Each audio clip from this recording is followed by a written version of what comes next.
2 preseason games under the Orlando Magic's belt. What have we learned about the Magic's key questions and the roles that the new players will be playing? It's time for Locked On Magic.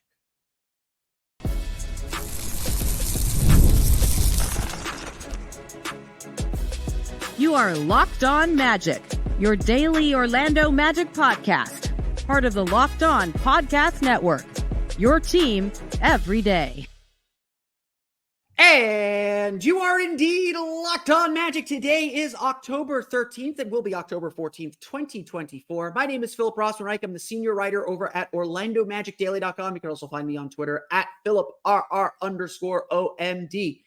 On today's episode of Locked On Magic, let's take a temperature check of players in new roles and how they are performing, what we've seen from Anthony Black and Jalen Suggs through the first 2 preseason games. Plus, we'll update what the Magic did now that they are officially back in Orlando after the hurricane. We'll talk about that coming up here in just a moment. First, we want to thank you again for making Locked On Magic part of your day every day, no matter when you listen to us, whether it's first thing in the morning, whether it's right when we upload. We truly appreciate you making Locked On Magic part of your day every day. Remember, there's a great Locked On podcast covering every single team in the NBA. Just search for Locked On and the team you're looking for, the Locked On Podcast Network. It's your team every day. Today's episode of Locked On Magic is brought to you by FanDuel. You can start the season with a big return on FanDuel. Place your first $5 bet, and you'll get started with $200 in bonus bets guaranteed. Visit FanDuel.com to get started. Obviously, sitting here in training camp, we don't know a lot. I want to make this really, really clear. The preseason has been nice, gives us some data, allows us to see the team a little bit, but if you have that sinking suspicion that the Magic aren't showing us everything in these preseason games, I agree completely with you. I don't think we are seeing everything that we're going to see from the Orlando Magic through these first 2 preseason games. I think that they are holding some stuff back.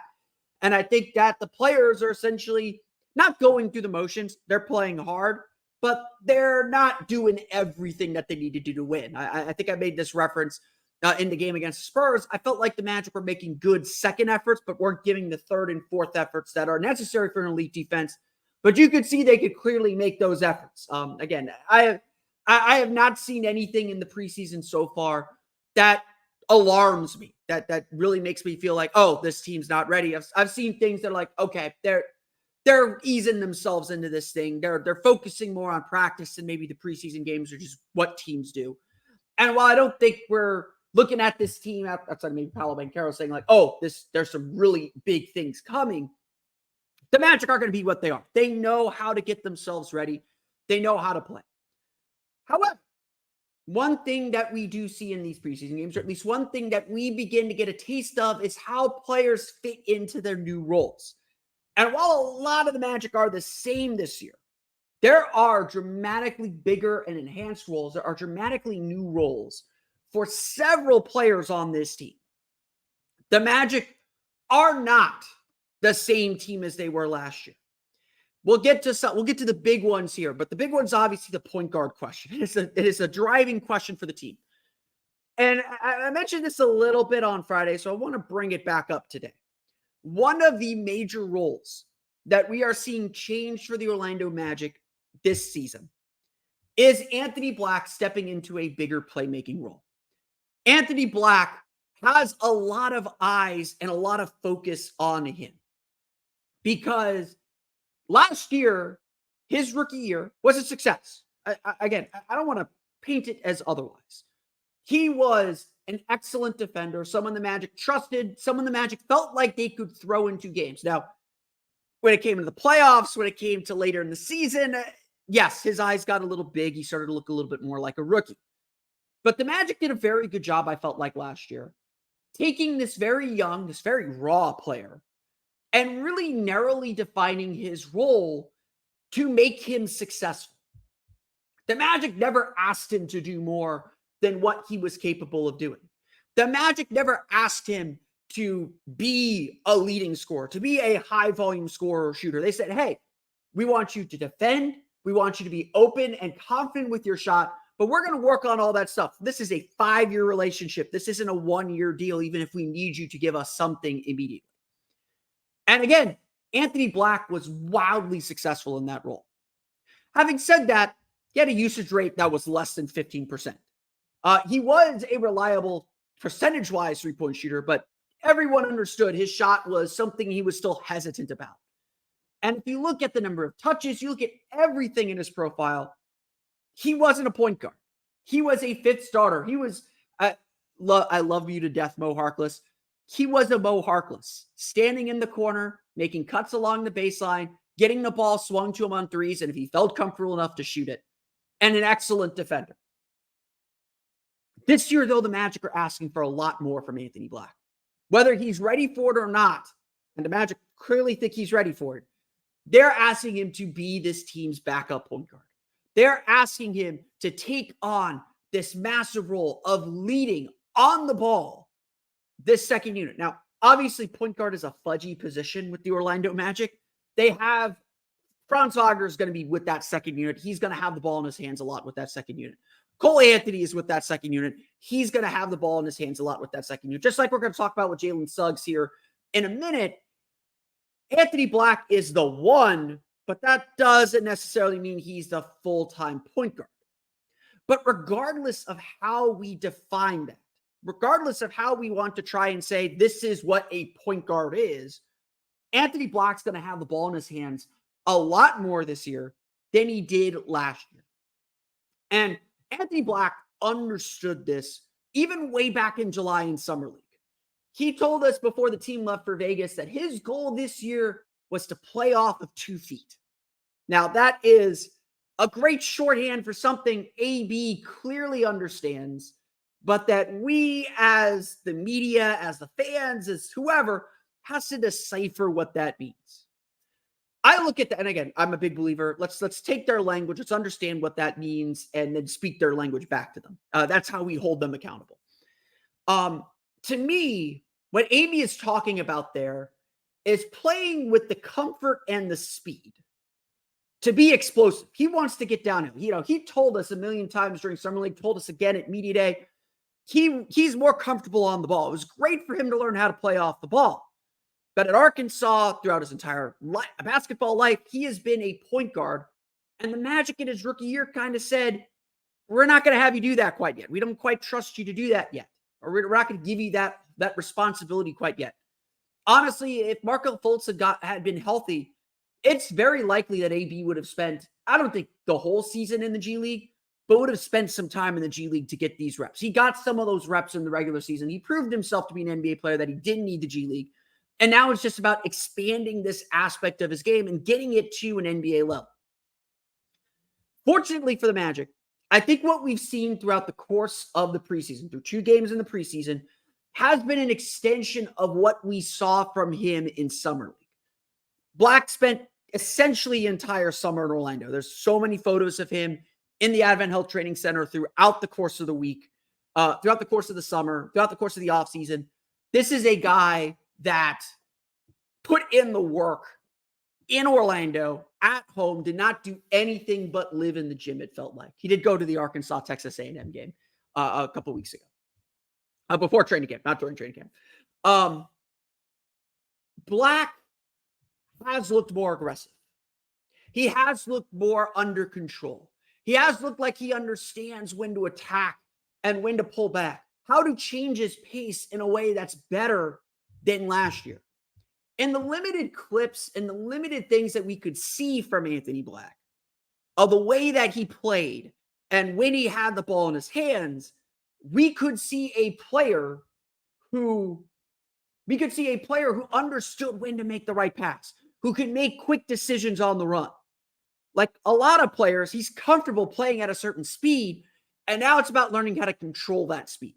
Not that he was ever breakneck, not that he's ever out of control, but now he's got to learn how to play with both feet under him.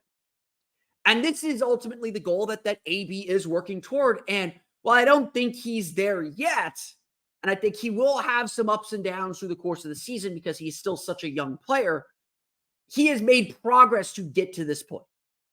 He has put himself in a position to be that player, to be the kind of player that plays with both feet under him. And by that, we do seem to mean that he is going to be under control, to be able to make decisions without getting too far ahead of himself, to play fast, but at his tempo, to make decisions, explode to the basket, to be athletic around the rim, to use his size and be patient and watch what the defenses do. Preseason so far has been encouraging. Like I said, it's been an extension and a continuation of what we saw from Summer League, where he did look like he was under control. Well, the shot may still be a work in progress, although I love that two dribble pull up that he had in the game against the Spurs. Faked a three, took 2 steps in, hit a jumper. Great stuff. It's still going to be a work in progress. The jumper's still going to be very hit or miss. But we saw last year, game against Dallas, for instance, game against Washington, for instance, we saw last year that Black does have that potential. And now, one of the big questions for the Magic this year is what happens when you do turn the keys over to this second-year player. That's going to be one of the major tests for the Magic this season, because point guard is undoubtedly, however you want to define it, undoubtedly a major position of concern and a major question for the Magic, but one that the Magic did not feel they needed to address because they have young player options they need to test and see if they can fill it out. How far the Magic go is still dependent on Paolo and Franz. We talked a lot about Paolo on Friday. We'll talk more about Franz probably tomorrow, but later on this week. Anthony Black is still one of the big questions, because if he steps up in the way that the Magic believe he can step up, then all of a sudden, a lot of elements for this team change. All of a sudden, a lot of things for this team look very different. And we'll see what that means for the team very, very, very, very soon. Of course, the big question at point guard is with Jalen Suggs. Now he's handling this new role. We'll chat a little bit about what he's shown us so far coming up here in just a moment.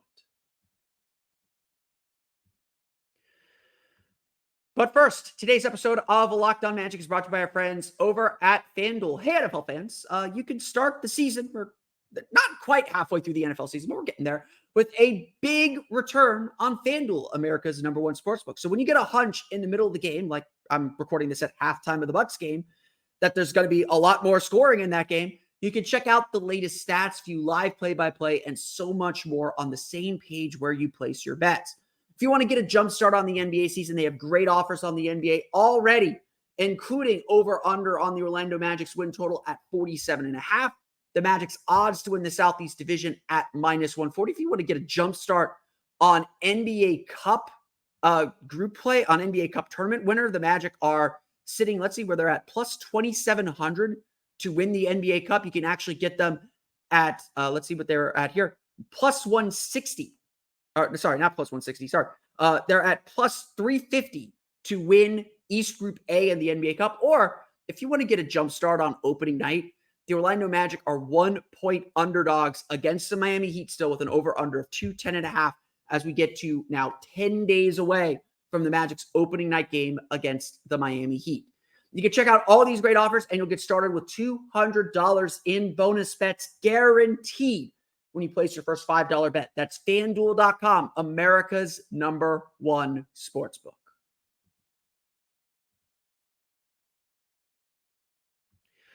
So, there's no dancing around the question. If we're going to talk about players stepping into bigger roles and stepping into new roles and trying to figure out whether this thing's going to work, obviously, all eyes are on Jalen Suggs. All eyes are looking at Jay Suggs and trying to see if this whole experiment works. I want to repeat this. Jalen Suggs is on the ball a whole lot more than he was last year, at least through these first 2 preseason games. But let's not pretend otherwise. The Magic are going point guard by committee. Paolo Banchero's on the ball still a lot. Franz Wagner's on the ball still a lot. They have 3 guys that they trust to initiate offense. And whoever brings up the ball is going to be dependent on the whims of the play call, or frankly, who's close enough to the ball when it gets inbounded. Honestly, I would love to see the Magic try and pick up their tempo a little bit and work to get the ball out of the net quickly and back into play. And whoever just happens to be there is the one that brings it up and initiates the offense. Again, sometimes you probably need to set up a play to get Paolo a touch or to get Franz a touch or whatever the case may be. And that's maybe what the Magic are actually missing and not having a point guard is the understanding of like, oh, Paolo hasn't gotten a shot these last 3 possessions. Let's set something up for him. Like that's where the Magic might really miss a point guard, is to make sure that everybody gets fit. But undoubtedly, Jalen Suggs does have a bigger role to play in this than he did last year. The big focus for the Orlando Magic through their first 2 preseason games was turnovers. They had 23 for 26 points against New Orleans. They had 20 for 30 points against San Antonio. But there is a big dichotomy in turnovers between the starters in one game and the starters in the next game. Suggs had 5 turnovers in the loss to the Pelicans. He had none in the loss to the Spurs. The Magic looked much more coordinated, much more focused, much more intentional in that game against the Spurs. In fact, the Magic's starters only had 5 turnovers combined in that game against San Antonio on Wednesday. 3 from Paolo, 2 from Franz. Paolo had 7 assists in that game, by the way. Suggs, I think, through 2 games, it's trying. He's trying to be more aggressive, trying to be a little bit more assertive. His shot hasn't come around in those games. Maybe it looks better in camp and in practice, and so we'll see how it all looks in 10 days. But I think undoubtedly the Magic aren't turning the keys completely over to Suggs, if that makes sense. They're not sitting there saying, we're going to give Suggs complete run of this offense. This is his offense to run. That's not where the team is at.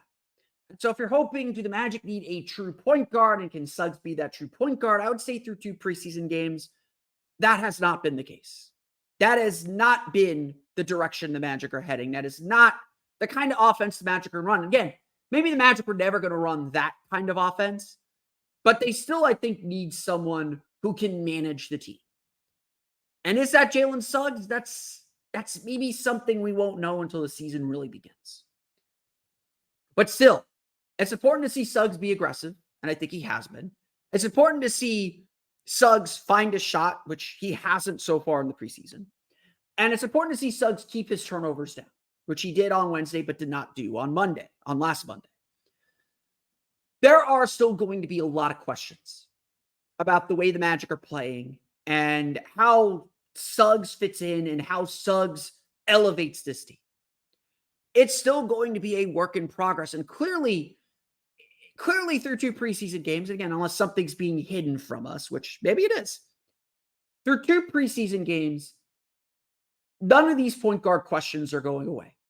Yeah, Anthony Black has helped and sure looks like he might be better at this than we all might have imagined. And as looks like he's going to step into this giant new role for him. But Suggs still has work to do. Suggs might be on the ball more, but Paolo and Franz are still leading the way, are still going to get the most touches, are still going to bring the ball up plenty, are still going to initiate actions plenty. What's important, though, for the Magic is that they make sure they have someone who can get Paolo the ball into a spot where he can use his pivot foot. That's what worked for them in the playoffs a little bit. That's what worked for Paolo in both of these games. And frankly, if Suggs can help alleviate that a little bit, and again, be a little bit of a pick and roll threat, but I don't think they want him to do that very much, to be perfectly honest. If he can alleviate that a little bit, that should be enough for this year. Now, will it be enough when we get to the playoffs? Will it be enough to get to home court advantage, to pile up wins, especially against elite teams? It's still clearly a work in progress. And obviously, hanging over all of this is Jalen Suggs' future extension, which as of 3:03 p.m. on Sunday is not signed, with 1 week to go until the deadline at 6 p.m. on October 21st. Again, 3:03 p.m. Maybe it's signed by the time this gets done. Who knows?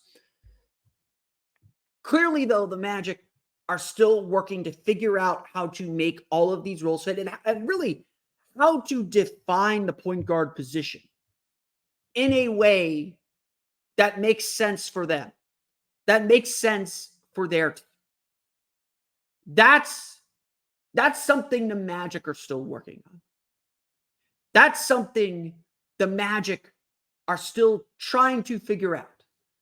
And while, honestly, the offense looked pretty solid minus the turnovers in both preseason games, and we know the defense is going to ratchet itself up a little bit. And honestly, I think a lot of Suggs' value is going to come in his decision-making in transition, which was not particularly good last year. If he's making good decisions in transition because of all the turnovers the Magic are creating, that's going to boost the offense. That's going to make the offense a whole lot better. We haven't seen that yet. Because Magic, I don't think, have turned their defense up to 10 or 11 yet. It's at like a 6 or 7, which is still pretty good, by the way. But still work to do. And there's still clearly work to do with Suggs at point guard and what that means for the Magic moving forward. But you still have a week to go. Still have a week to go before the regular season begins. And the Magic know how they want to use that week. How the Magic made up for their lost preseason game on Saturday and what they plan to do this week as they prepare for their final preseason game. We'll get to that coming up here in just a moment.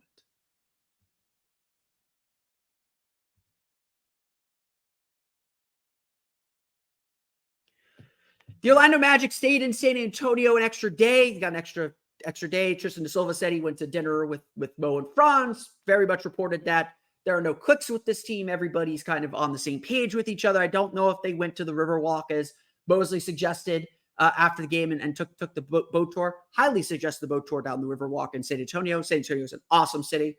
But the Magic are back home, flew back home Friday. They practiced Saturday, and it did feel like there's a little bit of urgency. The Magic know they lost a preseason game. They lost an opportunity to show what they can do. They lost an opportunity to make that progress. So how did they make up for it? Saturday was a scrimmage day, according to a lot of players on the team. They went after each other. They got those competitive juices flowing. Tristan da Silva even said there was some chippiness and some chirpiness going on within the team, which honestly I think that's a good thing. You want guys to be competitive as long as they know to keep it between the lines, which this team does appear to know how to do. But the Magic decided to try and make up for losing a game by playing a game themselves. Maybe not a full 48-minute game, and it did seem like they mixed up some lineups to really get after each other a little bit. But they went against each other and really looked to have a game-like situation. The Magic have the whole week. They don't play again until Friday against Philadelphia. They are scheduled, or Jamal Mosley said they will have another kind of scrimmage heavy day at some point during the week. This is how the Magic made their schedule, so they probably were planning another scrimmage heavy day, whether that'll be a Tuesday practice or a Wednesday practice. But Orlando is going to get back after it here very, very, very, very soon. And they are trying to make up for that lost ground and make good on the improvements that they want to make. Saturday was spent working on kind of game-specific situations so they can work on in-game a little bit more, like after timeout plays, your special situations are like inbounds plays, late clock situations, those kind of situations. And again, a lot of it was just about getting those competitive juices back out. Jalen Suggs was picking up guys full court, according to Jamal Mosley. J.I. was guarding Paolo, which is just great work for Paolo Banchero and great work for Jonathan Isaac. This is the power of depth on this team, of course. This is what this team is able to do and able to take advantage of because of the depth that they have. And obviously now because of the time that they have between preseason games. Last week was a very busy week. On the road, don't have as much access to a gym. You're playing these preseason games. They count for what they count for. You get information on them, but now you get a chance to get back into practice. And clearly, as The Athletic reported, the Magic do like to, a lot of teams like to have weekend games for their home preseason games. The Magic specifically like to play, Jamal Mosley specifically likes to play road games first and then come back home for these last two games. The Magic clearly wanted a Friday preseason, so they understood that they'd have this week to get back into practice, apply the things that they learned from their preseason games, and then have one last maybe dress rehearsal against Philadelphia. Maybe it won't be. I think they'll treat it a little bit more like a dress rehearsal and play their guys a little bit more, begin to ramp up their minutes. And then you have, they'll take Saturday off. They'll have Sunday, Monday, Tuesday to practice. And then the real thing starts Wednesday down in Miami. It's got to come quickly here. The Magic, honestly, I think the Magic are at a stage in their development where they understand the practices are more important than the preseason games. Like, I get it. I like preseason games too. I want games. I was a little sad Friday night, even though I was watching Northwestern destroy Maryland, that we didn't have Magic basketball. I want to be at the Kia Center. I want to hang out with my friends and watch Magic basketball at the Kia Center. I'm really looking forward to Friday's game. But the preseason is the preseason. I think coaches would tell you practices at this stage are far more important because in a couple weeks, you're not going to have as much time to practice and you're not going to be able to go as hard in practice. Right now, these are meant to be hard practices. These are meant to be intense practices. These are meant to be where you really work things out. And while you're testing things and testing certain lineups in the preseason, perhaps, as well as in practice, this is where you really find out about your team and find out about what they're learning and what they're applying. The preseason is, as Mosley likes to say, is an extension of training camp. You're really testing some things out and figuring out what you need to still work on and where you can kind of dial and ratchet some things up. Practice, though, is where you really learn and get better. And that's what the Magic are hoping. I mean, that's what this week is about. I say this all the time. I'm going to repeat it again every day this week, I'm sure.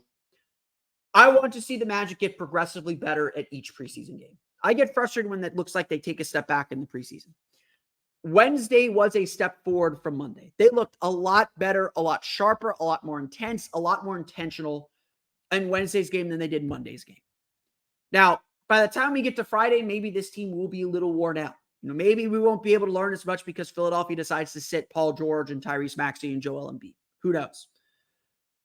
But I do want to see the Magic look better on Friday than they did Wednesday. And again, maybe we'll be able to wipe some of it away saying like, okay, they were clearly a little exhausted. They've been going hard all week. They are planning, they took Sunday off, but they're planning to practice, at least on the practice schedule, every day this week. There's, they might have a maintenance day here early in the week too, but the Magic are planning to have a pretty intense week of practice. Because they have to make up for this lost preseason, but also because they have to be ready. We are 10 days away from the start of the regular season. And yes, that is going to be an intense game in Miami. It is going to be a whopper. It's going to be a big one. Everyone should feel how big that is. I'm excited to see, to pay my respects to the old Chihuly scoreboard with Miami's new scoreboard. It's going to be a big game. The Magic lost an opportunity to learn something. Not a big one. It's a preseason game, but they lost an opportunity to learn something about themselves. They made up for it Saturday with a very intense practice. It sounds like they're going to have another intense practice this week as they get ready for that last preseason game and as they get ready for the regular season, because that's ultimately where they're looking to go. Magic are back in town. They're back working. They're back doing all those things. I hope you're recovered from the hurricane as well. Hopefully minimal disruption to your life, but we're in it now. We're going to be in it for the rest of the year here because the countdown to the regular season is very much on. But that's going to do it for me today. I want to thank you all again for listening to today's episode of Locked On Magic. Of course, find me on Twitter at @PhilipRR_OMD. Subscribe to the podcast and Apple Podcasts, Stitcher, TuneIn, Himalaya, Google Play, Spotify, Odyssey, and all of them on podcasts to your podcast-enabled listening device. For the latest on the Orlando Magic, be sure to check out OrlandoMagicDaily.com. Of course, find us there on Twitter at OMagicDaily, and for even more Orlando Magic content, including a video breaking down how Paolo Banchero set up Jet Howard's big game and what that means for Paolo, you can check out my Patreon page, the Orlando Magic Hub, at patreon.com/Orlando Magic Hub. And as always, thank you for your support. Now that you're done listening to me, be sure to check out the Locked On Fantasy Basketball Podcast. Become a fantasy basketball expert as you get your fantasy basketball drafts in and get the edge over your league mates with daily tips from Josh Lloyd. Find Locked On Fantasy Basketball on YouTube or wherever you listen to podcasts. That's going to do it for me today, though. I want to thank you all again for listening to today's episode of Locked On Magic. On our next episode of Locked On Magic, we'll do a status check on Franz Wagner, see how he's doing. If we don't do it tomorrow, we'll do it later on in the week. Haven't talked enough about Franz this preseason. Hasn't done much in the preseason games. So we'll chat about Franz a little bit coming up either tomorrow or later this week. But until then, for Orlando Magic Daily and Locked On Magic, this has been Philip Rossman-Reich. We'll see you all again next time for another episode of Locked On Magic.